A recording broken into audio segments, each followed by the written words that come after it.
Hello guys, welcome back to my channel Monica blogger lifestyle. তোমরা কেমন আছো? আমি আজকে অনেক দিন পর তোমাদের সামনে নতুন একটা ভিডিও নিয়ে চলে এলাম। তো চলো সকাল সকাল ভিডিওটা শুরু করছি। আর সকাল যেহেতু হয়েছে তো চা ছাড়া তো একদমই ভিডিও শুরু করা যায় না। তো চলো চা বানাতে বসেছি আর চা থেকেই ভিডিওটা কন্টিনিউ করলাম। তো দেখো চা বসিয়ে দিয়েছি। তো চলো এরপরে চাটা ছেঁকে নিই। চা মুড়ি সমস্ত কিছু খাওয়া দাওয়া হবে সকালে জলখাবারে আজকে, আর অন্য কিছুই বানাবো না। এই সমস্ত কিছুই চা, শসা, কিছুটা চালে ভাজা ছিল, তো সেটাই মাখবো। এটাই হচ্ছে সকালে জলখাবারের খাওয়া দাওয়া। অনেক দিন ধরেই চাল ভাজাগুলো ছিল, ইচ্ছা করছিল যে খাবো, কিন্তু মানে ভালো লাগছিল না আর কি। মনে ইচ্ছা হচ্ছিল কিন্তু মানে নিয়ে খেতেই ইচ্ছা করছিল না। তো আজকে ভাবলাম তো চলো একটু চা বানিয়ে নিই আর চাল ভাজাগুলো একটু মেখে নিই, তাহলে একটু ভালো লাগবে। তো তার জন্য চাল ভাজা, মুড়ি, শসা, বাদাম ছিল কিছুটা, সেটাও ভেজেছি। তো সেই সমস্ত কিছু ভেজে টেজে নিয়ে একদম চলে এসেছি। দেখো কলাইও ভেজেছি। তো এই সমস্ত কিছু দিয়ে চাল ভাজাটা মাখলাম। আর এই দেখো বিস্কুট নিয়েছি, তো এই বিস্কুটগুলো নেওয়া হয়েছে। তো এটা দিয়ে এখন চাল ভাজাটা খাওয়া হবে। চাল ভাজা, বিস্কুট, চা এই সমস্ত কিছু খাওয়া দাওয়া করে একদম দুপুরে রান্নাতে চলে যাব, কারণ অনেকটাই বেলা হয়ে গেছে। তো সকালবেলা মাছ নেওয়া হয়েছিল, মাছটা আমার এখনও কাটা হয়নি। আজকে সকালবেলা অর্জুনকে একটু পড়তে বসিয়েছিলাম, তো তার জন্য আমার একটু দেরি হয়ে গেছে বলতে পারো। তো চলো মাছটা কেটে নিই, কেটে নিয়ে তারপরে মাছটা রান্না করতে বসিয়ে দিই। তো দেখো মাছটা কাটা হয়ে গেছে, আর রান্না করতেও বসিয়ে দিয়েছি। তো দেখো মাছের ঝাল রান্না করব। তো তার জন্য মাছটা বেশ ভালোভাবে ভেজে নিচ্ছি। তো মাছগুলো আমার ভাজা হয়ে গেছে। এরপরে পেঁয়াজ, রসুন কুচি এই সমস্ত কিছু দিয়ে তেল দিয়ে ভালোভাবে নাড়িয়ে নিচ্ছি। তো দেখো আলুগুলোকে দিয়ে ভালোভাবে কষিয়ে নিই, কষিয়ে নিয়ে মশলাটা দিয়ে ভালোভাবে রান্না করে নেবো। তো দেখো আলুটা দিয়ে আমি বেশ ভালোভাবে ভাজা করে নিচ্ছি। তো এখন দেখো মাছগুলো ভেজে তুলে রেখে দিয়েছি। তরকারিটা হয়ে গেলেই আমি মাছগুলো দিয়ে দেবো, গরম মশলা দিয়ে নামিয়ে নেবো, তাহলে আমার তরকারি রেডি হয়ে যাবে। আর এদিকে দেখো ঝিঙে দিয়ে পোস্ত করব। তো তার জন্য ঝিঙে, পেঁয়াজ সমস্ত কিছু কেটে আমি ভালোভাবে দিয়ে দিয়েছি।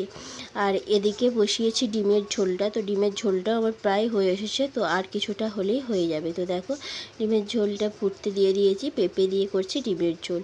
তো এই সমস্ত আজকে রান্নাবান্না হচ্ছে, আর সেরকমভাবে কিছু রান্নাবান্না করব না। তো যা রান্নাবান্না হচ্ছে সেটাই তোমাদের সাথে শেয়ার করছি, আশা করি তোমাদের ভালো লাগবে। আর পোস্তর জন্য ঝিঙেগুলো দিয়েছি। তো চলো লবণটা দিয়ে ভালোভাবে ভাজা ভাজা করে নিই। তো দেখো আমার পুরো লবণ লঙ্কা দিয়ে দিয়েছি, দিয়ে ভালোভাবে ভাজা ভাজা করে নিয়েছি। আর এখন আমি চলে এসেছি বিছানাটা গুছাতে। বিছানাটা তো একটু ভালোভাবে গুছাতেই হবে, না হলে কী বলো তো একদমই কেমন একটা লাগে, তাই না? বিছানা প্রতিদিনই চাদরটা চেঞ্জ করে দিলে বেশ ভালোই লাগে, আর বিছানার মধ্যে একদম নোংরা হয়ে থাকলে একদমই আমার ভালো লাগে না। আশা করি তোমাদেরও ভালো লাগে না। তো দেখো বিছানার মধ্যে একদম খুব ভালোভাবে আমি চাদরটা মিলে নিচ্ছি। আর খুব ভালোভাবে সুন্দর টান টান করে যদি বিছানাটা হয়ে থাকে না, দেখে শুতেও ভালো লাগে, একটু বেশ ভালো আরাম পাওয়া যায়। তো চলো আমি খুব ভালোভাবে দেখো বিছানাটাকে একবার সুন্দরভাবে গুছিয়ে নিচ্ছি। তো বিছানা গুছাবো, স্নান করব, পুজো করব, খাওয়া দাওয়া করব, অনেক কাজকর্ম আছে। তার মধ্যে আবার অর্জুনকে স্কুল থেকে নিয়ে আসবো। একটা মানে কী বলে ভুলে গেছি। তো একটা সংসারে না কাজের শেষ হয় না, ছোট ছোট কাজ আমরা করতেই থাকি, কিন্তু সেগুলো কারোর চোখেই পড়ে না। তো যাই হোক, কী একটা বলতে যাচ্ছিলাম, মনে এলো না এই মুহূর্তে। তো যাই হোক, যখন মনে আসবে আবার বলে দেবো। তো ছোট ছোট কাজের তো শেষ হয় না, তো তার জন্য দেখো মনে হয় যেন সারাদিনে সেরকমভাবে কিছুই কাজ নেই, কিন্তু ঘর গোছানো, বাচ্চাকে সামলানো অনেকটাই চাপের হয়ে যায়। তো যাই হোক, এখন আমি কারোর সাথে কে এসেছিলো গল্প করছিলাম, গল্প করতে করতেই বিছানাটা গুছাচ্ছিলাম, বারান্দায় ছিল। তো চলো কাঁথাটা আমি গুছিয়ে নিই। এই হালকা হালকা ঢাকা না নিলে না আমি আবার রাত্রে ঘুমাতে পারি না। রাত্রে যা হোক কিছু একটা পায়ের মধ্যে ঢাকা লাগবে, না হলে যেন মনে হবে যেন ঘুম হচ্ছে না। তো চলো একদম বিছানা গুছাতে গুছাতে ঘেমে নেই একাকার কাণ্ড। কী পরিমাণ ঘেমে গেছি চলো তোমাদেরকে একবার দেখাই। এই দেখো বন্ধুরা, কী পরিমাণ ঘেমে গেছি, প্রচুর ঘেমে গেছি। তো চলো আজকে এত পরিমাণ গরম বলার কোনো ভাষা নেই, প্রচুর গরম। তো এরপরে আমি স্নানটা করে নেবো, কারণ রান্নাবান্না সেরকমভাবে গুছিয়ে নিয়েছি।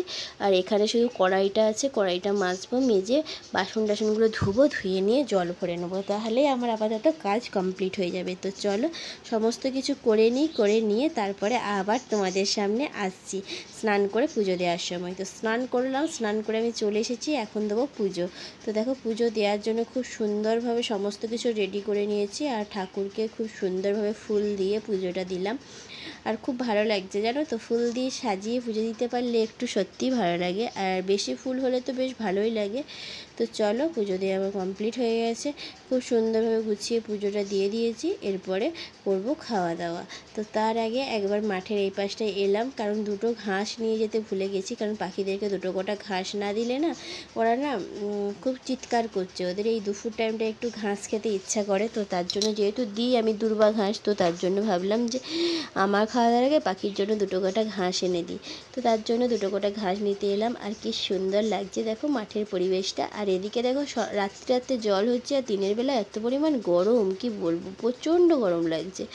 তো চলো ঘাস নিয়ে যাই। আর এই দেখো ছোট্ট ছোট্ট ফুলের কড়িগুলো, জবা ফুলের কড়িগুলো কালকে ফুটবে, বেশ ভালো লাগছে দেখতে।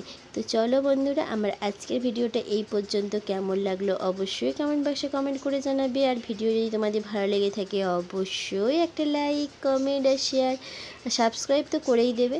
তো চলো আজকের মতন আমার ভিডিওটা এই পর্যন্ত, দেখা হবে আবার কালকে নতুন আরও একটা ভিডিওর সাথে। ততক্ষণের জন্য সবাই সুস্থ থাকবে, সবাই ভালো থাকবে। আর এই মাঠের পরিবেশটা কেমন লাগলো অবশ্যই অবশ্যই কমেন্ট করে জানাবে। তো চলো সবাইকে টাটা। আর কে কোথা থেকে আমার এই ভিডিওটি দেখছো অবশ্যই কিন্তু সবাই কমেন্ট বক্সে কমেন্ট করবে, ঠিক আছে? তো চলো দেখতে থাকো তোমরা এই পরিবেশটা। আর এই দেখো একটা ছোট্ট পাড়া মাছ দেখতে পাচ্ছ কি তোমরা, ছোট ছোট মাছগুলো কীরকম চারপাশে ঘুরে বেড়াচ্ছে। তো মাছগুলো দেখতে কিন্তু বেশ ভালো লাগে। তোমরা কি ক্যামেরায় দেখতে পাচ্ছ আমি জানি না, এক দল মাছ এসেছে, ছোট্ট ছোট্ট একদম ছোট্ট ছোট্ট, কিন্তু ভীষণ ভালো লাগছে আমার দেখতে। আমি মনে হচ্ছে এর মন ভরে যাচ্ছে, ছোট্ট ছোট্ট জিনিস দেখতে না খুবই ভালো লাগে। এই দেখো কেমন যাচ্ছে দেখছো। তো চলো আজকের ভিডিওটা এই পর্যন্তই। যদি ভালো লেগে থাকে তোমাদেরকে তো বললাম লাইক কমেন্ট শেয়ার করবি। আর যদি পারি রাত্রি 7টা 7:30টার সময় লাইভ আসবো, তখনও কিন্তু সবাই জয়েন হয়ে যেও, প্রচুর গল্প হবে। তো চলো টাটা, বাই বাই।